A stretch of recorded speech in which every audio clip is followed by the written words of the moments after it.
We have just heard from the White House after President Trump sounded off again about the raids involving his personal attorney and the Russia probe.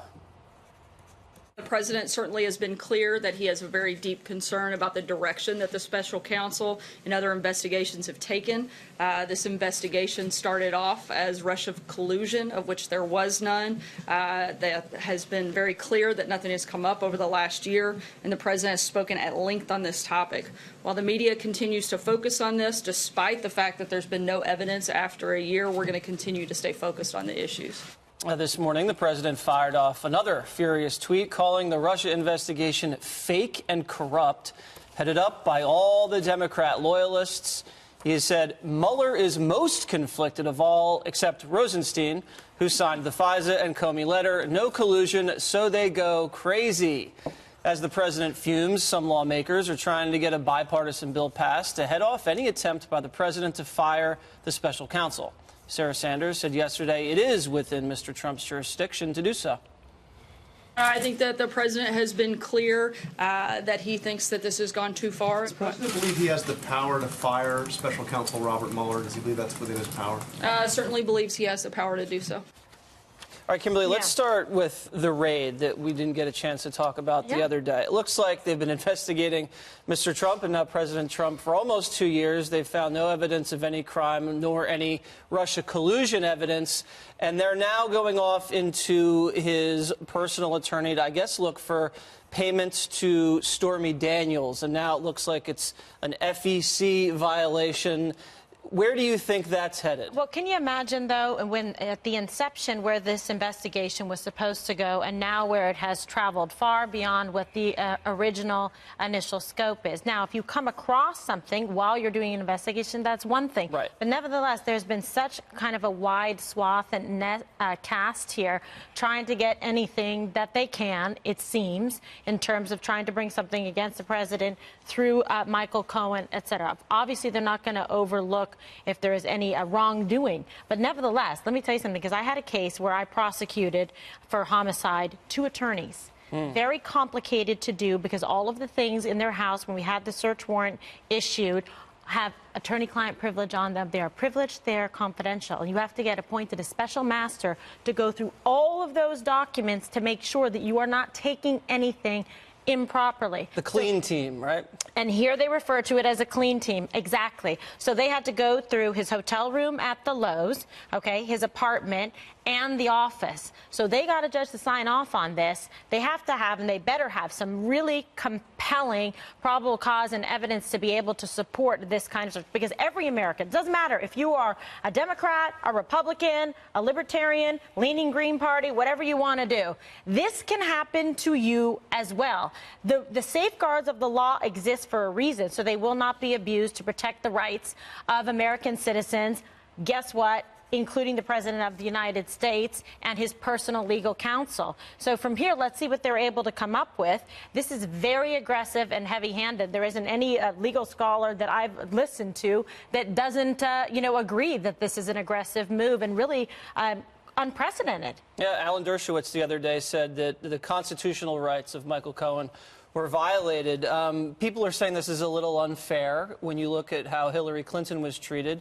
Michael Cohen's been cooperating with the special counsel. He's produced almost 1 million documents, and then they raided his house. Hillary Clinton shredded a lot of documents and was exonerated. So people think there's a little bit of an unfairness factor here, Dana. Yeah, perhaps. And the DOJ's Inspector General, Michael Horowitz, is investigating that piece. Right.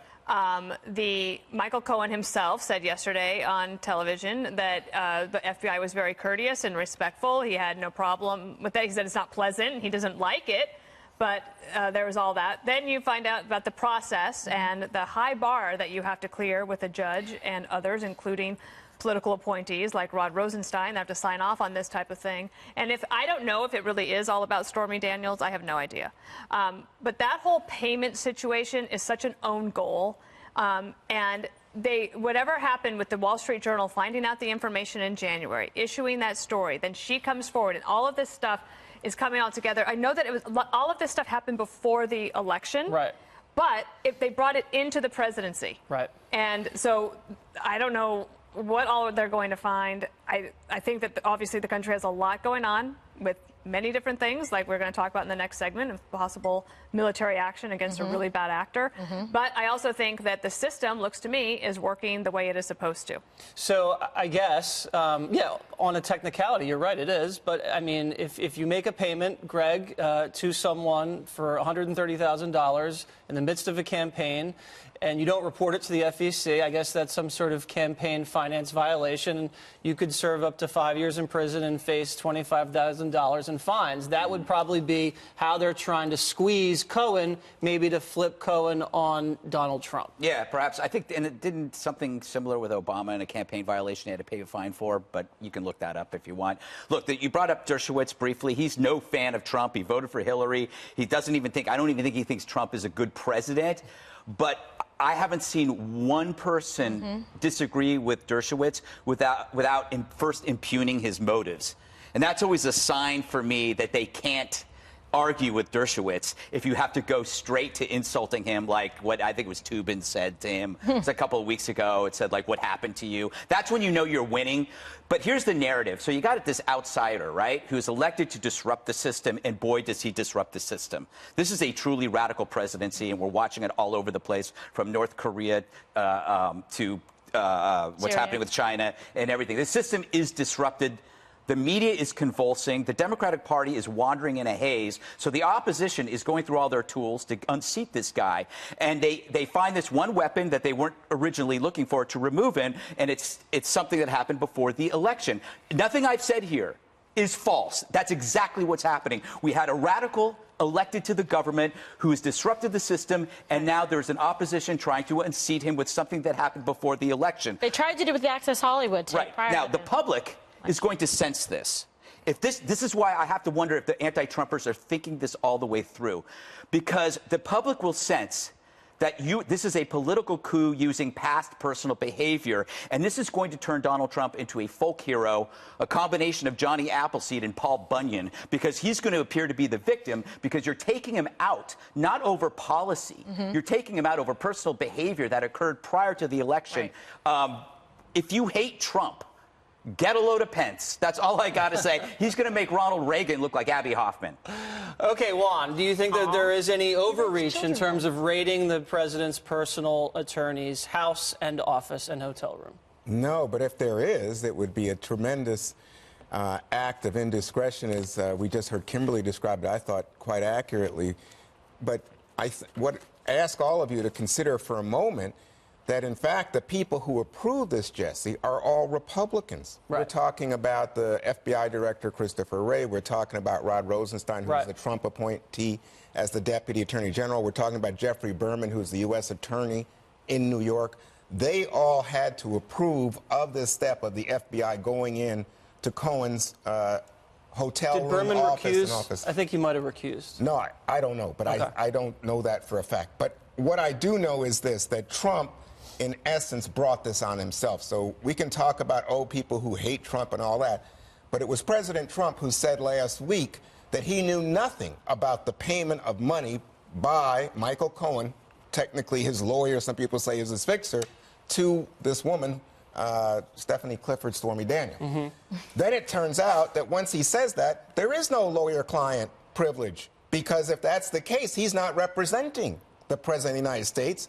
And the President of the United States is now in a position where he's either lying about not knowing about this money, or there's some secret benefactor who has given money for this and therefore has leverage to potentially blackmail the President of the United States, which is why I think it has set off alarms, not only in the law enforcement community, but nationwide. Okay, let's talk about Rosenstein, because you said that he's a Republican and a lot of Republicans approve this.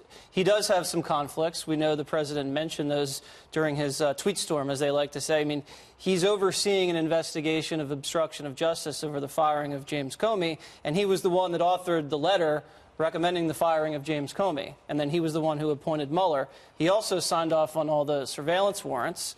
And now it's his own department that's stonewalling Congress to find out the documentation about the warrants. So, and now he's overseeing this entire investigation. It just seems like when you look at the way Hillary was treated, and then you look at the conflicts that Rosenstein has, President feels like he's being unfairly treated here, Kimberly, Yeah. and rules apply to other people that don't apply to him and vice versa. Well, he's been, quite vocal and transparent about his upset and the fact that he thinks that this was unfair, that this investigation was supposed to be about one thing, but now it seems to be very personal in a way to try to unseat the American president duly elected. And that's what a lot of people are going to feel very strongly about across the country. You've seen some of the reaction about it, and Greg has touched on this point. But now he's faced with another decision, which is he's upset about it. Right. But it is an ongoing investigation. What does he do about it? What is he legally able to do, what is within his rights, and what is politically smart for him to do? Because there's some decisions here that would be a problem for him if he were to fire Mueller. Okay. Then there's also the option, which has been widely discussed over the last 24 hours, as to whether or not he should remove Rosenstein due to some, conflicts of interest that have presented across the board here in terms of some of the investigation. There's tie-ins to Comey, to Mueller. What's going on here? Should there be another special counsel assigned to investigate that, whether or not there was any kind of underhanded things going on or some collusion there in terms of a concerted effort? We don't know. But that's something that a special counsel could also take a look at. And you've seen some people talking across television and writing about that today as well. I think the president's going to sit back for a bit here and see what happens and transpires, because I think the problem would be if he were to act hastily. It's sort of like what right now, okay, we're circling, seeing what we're going to do about Syria. He's circling, seeing what he's going to do about this situation here. And I think if he starts firing Mueller, right, you got Republicans today, beginning with Senate Majority Leader Mitch McConnell, saying, don't do that. Well, I get the sense that people in the Senate want him to fire Mueller. No. They've been goading the president to fire Mueller for quite some time. I think to the contrary. Doesn't, yeah, like Democrats. Lindsey Graham. Not Mitch McConnell. Not Mitch McConnell, but I feel like the rest of the senators and members of Congress have been daring the president to do that, especially the media. I was going to, just to reiterate what Dana just said, I think you could make the case that there's some Democrats who see him stepping in a bucket if he was to do that, but you have Republicans, Jesse, lining up and saying, don't do that. That would be the end of your president. We will not back you. There are lots of Democrats who feel like people like Paul Ryan, who made the big announcement today, been totally spineless in the face of a guy who's anti-immigration, who's blown up the budget, who doesn't believe in trade. But they have backed Trump. But on this one, they're saying don't touch Mueller. Lindsey Graham and people are saying not to do it. I am just trying to step back and look at the long term here, because all the people that are involved in this do not have a plan. They are barreling towards this impeachment nirvana, and they have nothing after that. And the point is, Donald Trump is not a normal politician that you can nail on affairs or on sex. You're taking out the most disruptive political outsider that I've seen in my history, whether you like him or not. That's what he is. He is not a traditional politician. So if you take him out in a manner in which feels like cheap or seedy or a coup or unjust, because it's about sex that happened before, you're going to have half the country going like, okay, you took the biggest threat that we have ever seen in our political lifetimes out over a roll in the hay. But I don't Civil think War. I don't see how President Trump far. is actually in trouble in any way about Stormy Daniels, to your point.